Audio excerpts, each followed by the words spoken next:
Assalamualaikum warahmatullahi wabarakatuh dan salam sejahtera. Alhamdulillah nahmaduhu wa nusalli ala rasulil karim. Saudara Menteri Pendidikan Tinggi, Saudara Khalid Nordin, Saudara Ahmad Mazlan, Timbalan Menteri Keuangan, dan penganjur dan yang memaksa saya hadir, dan saya suka cita hadir sebenarnya. Datuk Seri Dr. Wang Adik, yang sebenarnya sahabat lama, dan KSP dan semua yang hadir. Terima kasih. Sebenarnya pulang ke Gagang sebenarnya, Suruhanjaya Security ini saya tubuhkan selaku Menteri Keuangan pada tahun 1993. Mengganti CIC tak salah saya. Satu badan untuk membantu penyeneraian, tapi tentunya dalam kaedah lama tidak begitu telus dan banyak permasalahan berbangkit. Jadi setelah 1-2 tahun sebagai Menteri Keuangan, saya usulkan dalam keadaan agak sukar untuk membentuk Suruhanjaya Security. Jadi Tok Sri Wang Adik harus tahu dan rakan-rakan keluarga di sini bahawa penubuhan satu badan yang dianggap profesional, telus, memperkasa, berusaha bukan perkara yang mudah, kerana bagi yang biasa dengan kaedah lama yang boleh melanggar beberapa peraturan, itu suatu perubahan yang tidak disenangi. Sebab itu dalam usaha Securities Commission, bursa dan juga pejabat awam serta industri harus ingat bahawa dalam teori perubahan masyarakat, yang teori perubahan masyarakat ini, yang resistance to change, itu tidak semestinya orang-orang yang tidak berpendidikan atau di desa atau kalangan miskin. Propensity to change itu yang kita harus galakkan, harus berlaku di kalangan semua, tapi seringkali di kalangan elit, sama mana di kalangan elit kewangan atau elit politik. Resistance to change itu terutama dalam perubahan-perubahan yang mendesak dan diperlukan. Sebab itu saya ucap tinggi-tinggi tahniah kepada pengurusi dan juga seluruh rakan-rakan di Suruhanjaya Security dan Kementerian Pendidikan Tinggi yang banyak membantu menjayakan program ini, kerana tentunya mereka anggap suatu perkara yang mendesak untuk meningkatkan mutu, kemahiran, keterampilan anak-anak muda di dalam sistem pendidikan sekarang. Saudara dan saudari yang dihormati sekalian, kita ada dua program yang berkesampingan dalam acara hari ini. Pertama ialah melihat keperluan meningkatkan keupayaan modal insan, dan ini disinggung oleh saudara Awang Adik, keperluan untuk memastikan tahap akhir itu memenuhi keperluan industri. Dan Suruhanjaya Security tentunya dengan jaringan pada badan yang terlibat, institusi keuangan, mampu melakukan hal yang demikian. Kajian-kajian umpamanya impact ekonomi yang terakhir yang sudah lebih familiar menunjukkan kerugian besar, keperluan untuk melatih aspek yang ketinggalan ini, yang kalau dibelanjakan untuk seluruh dunia itu ada yang menyebut angka 8.5 trilion dolar Amerika Syarikat. Dan tentunya kita tidak mampu ke situ, tetapi inisiatif yang diambil oleh Kementerian Pendidikan Tinggi dan Suruhanjaya Security itu harus dibanggakan, kerana yang dalam perbincangan industri, saya percaya dengan pelabur, saya sendiri mendapat laporan tentang usul Amazon kemas ke sini. Saya sendiri menemui Geely, Rongshan dan beberapa syarikat besar.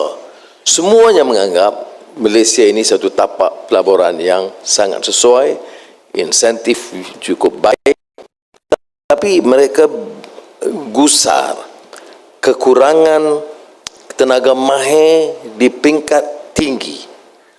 Dan sebenarnya universiti kita mampu, tetapi harus dibantu oleh industri bila kita terjun dan pilih satu bidang yang khusus. Bidang keuangan itu dikuasai tentunya oleh syarikat-syarikat, badan-badan, bank dan institusi keuangan yang mampu, yang boleh diuruskan oleh bank negara umpamanya, dalam program latihan yang harus ditingkatkan. Dan dalam pasaran modal, ini tentunya satu bidang yang boleh dikendali oleh Suruhanjaya Security dan selanjutnya bursa. Kita juga harus faham bahawa dalam usaha ini dia lebih specialized, ya, lebih khusus. Anak-anak muda dan graduan muda, termasuk mahasiswa yang ada ini, punya potensi luar biasa. Ya. Cuma tanggungjawab kita adalah memberikan persiapan, kemudahan yang cukup. Dalam dialog saya dalam beberapa bulan ini di universiti-universiti tempatan, saya lihat memang ada kecenderungan yang sangat tinggi. Mereka akui ada bidang-bidang dan disiplin baru yang dulu tidak diperkenalkan. Dan di bawah Menteri Datuk Seri Khalid ambil sikap sangat terbuka untuk memberikan peluang meneroka bidang-bidang baru yang tidak dalam sukatan awal bidang pendidikan. Tetapi itu pun dalam soal praktiknya yang disinggung oleh saudara Awang Adik, ada bahaya mismatch sekiranya tidak diberikan pendedahan akhir. Dan inilah saya rasa satu yang keistimewaan dalam program CMGA yang diperkenalkan pada hari ini. Cadangan ini sebenarnya akan memberi ruang kepada pelajar yang ramai. Dan saya percaya kalau ada kejayaan, Suruhanjaya Security tidak akan ada masalah untuk menambah lagi dana daripada 30 hingga 40 atau 50 juta ringgit. Ya. Kerana jarang boleh mendapat pujian daripada Menteri Keuangan dan Perdana Menteri. Baik. Kerana yang akan bermanfaat ini sebenarnya 9,000 mahasiswa yang akan meraih manfaat pendedahan dan peluang pekerjaan dalam industri pasaran modal. Ya. Dengan 600 orang terjamin mendapat pekerjaan segera dan dalam tempoh 1-2 tahun akan datang.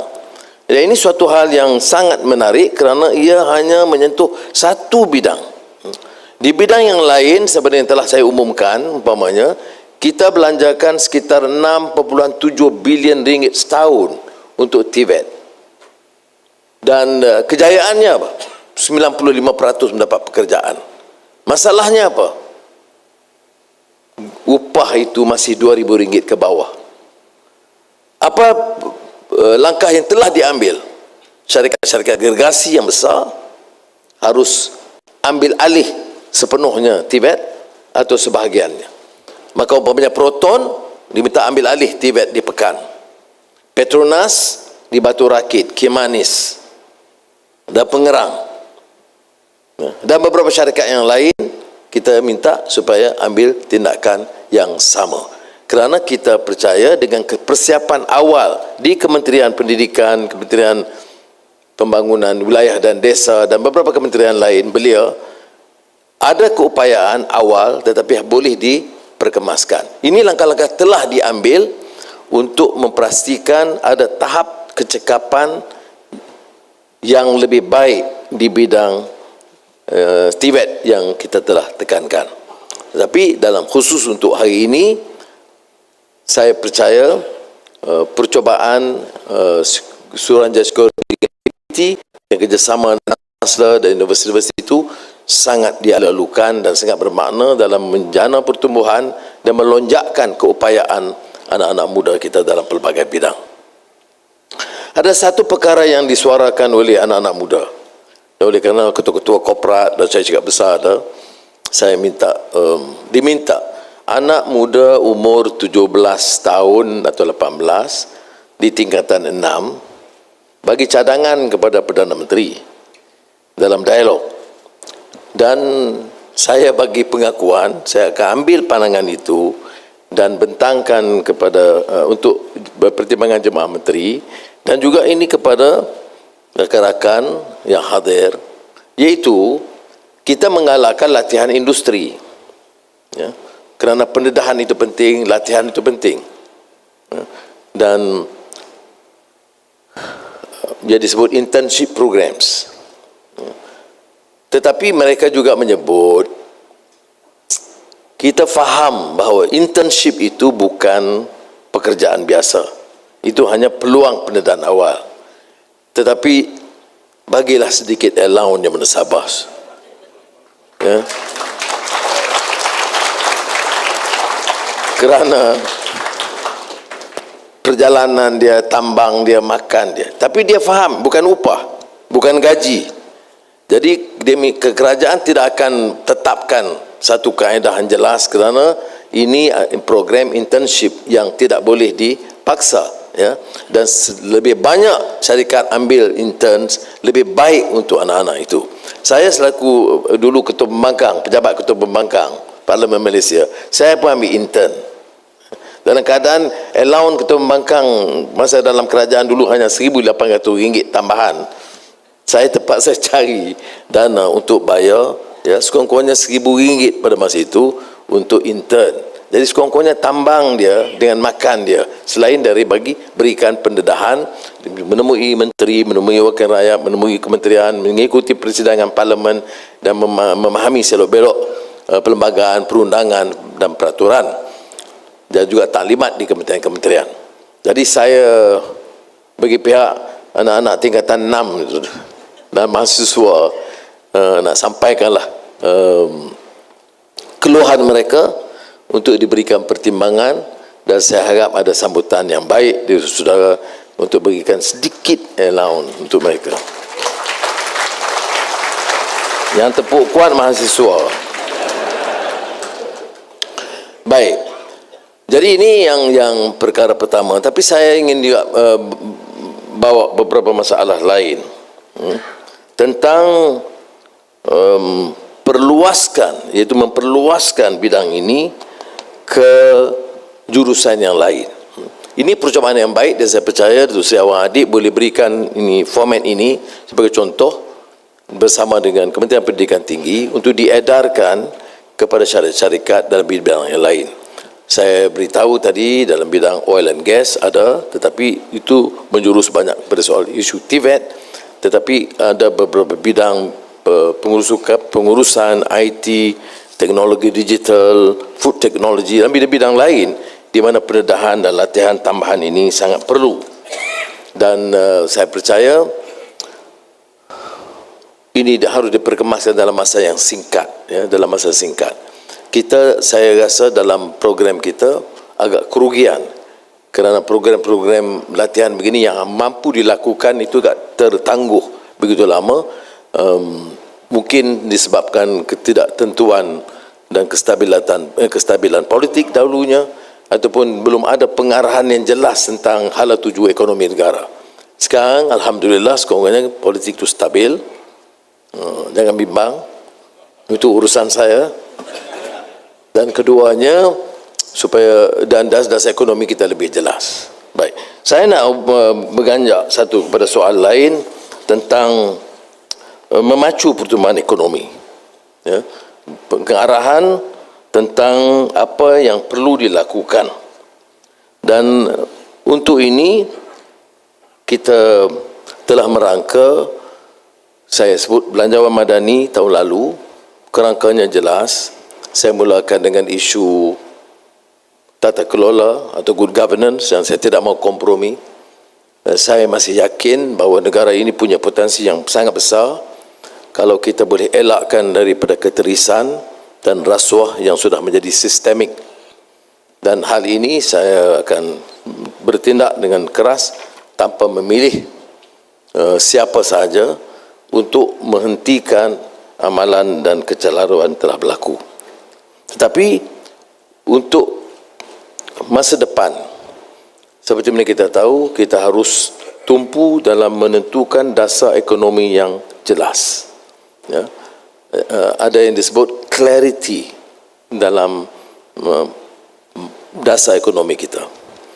Dan keduanya, kebimbangan yang sedikit itu tidak boleh menolak kenyataan bahawa kekuatan asas ekonomi kita itu tidak berubah, maka malah lebih kukuh seperti mana kita lihat dalam angka-angka pertumbuhan ekonomi suku tahun pertama.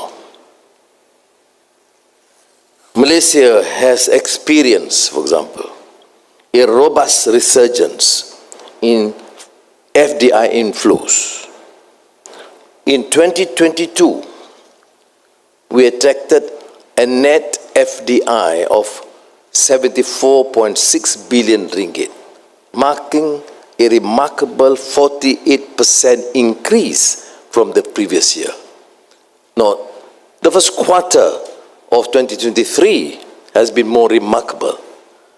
Approved investments amounting to 71.4 billion ringgit, showcasing a significant 60% surge compared to the corresponding period last year. This is underpinned by strong investment interest from others: Amazon Web Services, Tesla EV, Geely Proton, Automotive City Tanjung Malim, Rongshan Petrochemicals in Pengerang, Johor. These impressive figures signify the approval of over 1,200 projects poised to generate nearly 24,000 fresh employment opportunities. During the trade and investment missions we have done so far this year, we have secured investment commitments of additional from what we have announced earlier for the first quarter: 13 billion ringgit from Singapore, 24 billion ringgit from Republic of Korea, and as I have announced when I was in China, 170 billion ringgit from People's Republic of China, and some has followed through. I mean, it's important, you see, not only mere pronouncements. Geely has come, Rongshan has also come, and also from Japan, 23 billion ringgit investments.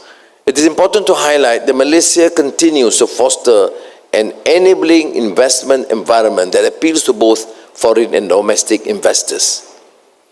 FDI alone contributed approximately 37.5 billion, approximately 50-50 balance FDI and DDI. There are some concerns expressed about the need to also encourage and foster confidence in DDIs. I've given instructions to all agencies to give some attention to this, to allow for more incentives and attractiveness to the potential investments, domestic direct investments. Now, these pronouncements, of course, has restored confidence into the potential for economic progress in this country. This notable performance can be attributed to various factors. Number one, the country's solid economic fundamentals, characterized by low inflation and a very stable political landscape. We had no problem this morning, and this is the reason why I'm a bit delayed. I had to propose the appointment of a new Speaker of the Dewan Negara. No contest. Unanimous appointment. It's remarkable in this coalition government of Perpaduan. And there was a contest for a Deputy Speaker's post. And it's again a two-third majority. So you guys focus on your work and don't worry about these things. Now, secondly, the growing global demand for Malaysian products and services. And third, the government's unwavering commitment to developing emerging industries such as the digital economy and green technology. Ladies and gentlemen, the future of investments in Malaysia appears exceedingly promising. The nation presents abundant opportunities for both foreign and domestic investors, and the government remains steadfast in fortifying the investment climate. We are actively working towards improving the ease of conducting business, attracting high-value investments, and cultivating a highly competitive workforce. These efforts are aligned with the objective of the forthcoming new investment policy and will be elaborated further in the upcoming new industrial master plan to be launched in August 2023, inshallah. The government will continue to prioritize the enhancement of DDI, the attraction of FDI, and the promotion of sustainable investment practices. I am confident that Malaysia will continue to draw substantial FDI and DDI inflows in the years ahead. This, in turn, will stimulate economic growth and development while generating economic and employment opportunities for the people of Malaysia. Another key driver for our economic growth is the capital market. Precisely this is what both Bursa and SC wants to hear. They have ignored my speech so far. It provides businesses with access to financing, encourages savings and investment, and drives economic growth. However, the global economic uncertainty has impacted the ASEAN regional stock market, including Bursa Malaysia. To address this, after listening to your views in the recent discussions with the SC and the Bursa, we end with, again, with feedback of the key industrial players, SC industry, to identify both short-term and medium-term measures across 3 pillars to enhance, or as the Americans say, to enhance the capital market to drive greater economic growth, inclusion, and sustainability. These are: 1, creating market vibrancy with greater participation opportunities for the rakyat. 2, attracting larger pool of investors to support financing for SMEs and new economy. And 3, implementing market and structural reforms to enhance Malaysia's competitiveness to strengthen market confidence. First, in the immediate term, as the capital market looks to widen affordable investment choices for the rakyat, coupled with the intent to deepen investor interest in our market, I am pleased to announce that the stamp duty rate for shares traded on Bursa Malaysia Securities will be reduced from the current 0.15% to 0.10% of contract value. Subject to a maximum cap of 1,000 per contract. This will take place or take effect in July. This change will directly reduce the cost of securities transactions and make the Malaysian stock market more competitive. I am confident that this step will stimulate the market and enhance its attractiveness. The increase in market liquidity will attract more domestic and foreign funds into the Malaysian stock market, thereby encouraging SMEs to pursue initial public offerings and facilitating public listed companies in raising funds to expand their businesses and create job opportunities. I've also given instructions that the ease and the pace of approval must be fastened from the present 6 months to a shorter period to allow for more vibrant activity in the market. Second, under Pillar 2, which aims to attract larger pool of investors to support financing for SMEs and new economy, the MOF and SC will look at policies to achieve the following: to facilitate and attract the setting up of family offices in Malaysia, and I wouldn't want to wait till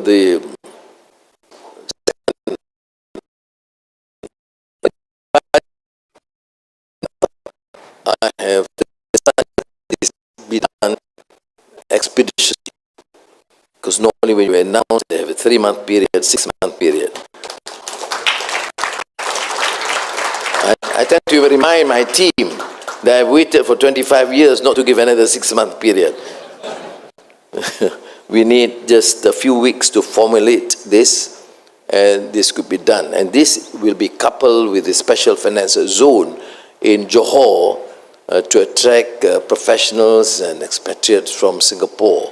And this have been announced, and I think the procedures should be put in place as soon as possible. Now, second, to promote corporate venturing to drive greater domestic direct investment through more facilitative tax and incentive policies. For example, enabling tax losses from corporate venturing to be utilized by the parent company to set off other sustainable investments in the group. This was practically your suggestion, and I have agreed with that. And third, to widen the definition of sophisticated investors, including angel investors. Finally, I recognize that the longer-term market and structural reforms will be required for Malaysia's capital market and economic transformation. However, as a start, in order to encourage more companies to be listed on Bursa Saham, the SC and Bursa Malaysia will implement reforms this year to make it easier and faster to list on Bursa Saham and Bursa Malaysia by expediting the IPO process and reducing time to market to ensure Malaysia's competitiveness and attractiveness. And may I reiterate this point, because the ease of doing business is a major problem and headache with the federal, state and municipal authorities. Now, therefore, I think the SC and Bursa must take the lead in proving a point that we can be extremely efficient and show cause to the industry and to the government on the whole that this can be done at a faster pace, following strict, stringent rules to protect the issue of transparency and accountability in this country. But that issue of governance or transparency should not be an excuse to delay the implementation of projects. Ladies and gentlemen, any reform requires discipline and patience. It also requires confidence and courage to do new things and make difficult decisions for the benefit of the people and the nation. Despite the multiple challenges inherited by the government, early economic indicators show that the government's fiscal policies and Belanjawan Madani 2023 measures are bearing fruit, such as Malaysia's strong growth of 5.6% in Q1 2023 and reduced unemployment rate of 3.5%. The affirmation of credit rating by Fitch and Moody's earlier this year also reflects confidence in the government's determination to sustain economic growth momentum. This government will do all that is needed and necessary to drive inclusive and sustainable growth, an open economy that respects free financial flow. The cabinet will accelerate the implementation of government projects and facilitate approvals for businesses such as applications for skilled expatriates. We have made the decision last month that those cleared by Bank Negara, for example in the banking sector, should be automatically cleared by the relevant ministries. And similarly, those recommended strongly by SC or Bursa should be considered without any delay. Program gradual yang diluncurkan pada hari ini selari dengan aspirasi Madani. Peluang mengembangkan kemahiran dan pengetahuan dalam industri pasaran modal kepada graduan muda Dan saya oleh itu mengucapkan tahniah kepada penganjur dan menyeru kepada anak-anak muda untuk memanfaatkan kemudahan ini dengan sebaiknya dan menjadikan manusia dan insan yang bermanfaat kepada keluarga mereka dan masyarakat mereka. Negara telah melihat beberapa keterlanjuran masa lalu. Masa depan kita bergantung kepada keupayaan, kecekalan, disiplin, semangat, kegairahan anak-anak muda. Dan saya yakin anak-anak dapat menggunakan peluang ini. Tidak pernah dalam sejarah kita begitu ramai boleh dihimpun di Suruhanjaya Security yang selalunya dianggap sebagai gedung elit perniagaan luar biasa. Tapi hari ini kita kumpulkan mereka, dedahkan mereka dengan industri, dengan segala kecanggihan dan kemudahan yang ada. Saya minta anak-anak supaya menjadikan ini sebagai kesempatan terbaik untuk meningkat keupayaan kita, kemahiran kita, dan di samping itu berkhidmat kepada bangsa dan negara. Terima kasih. Wassalamualaikum warahmatullahi wabarakatuh. Terima kasih Datuk Seri.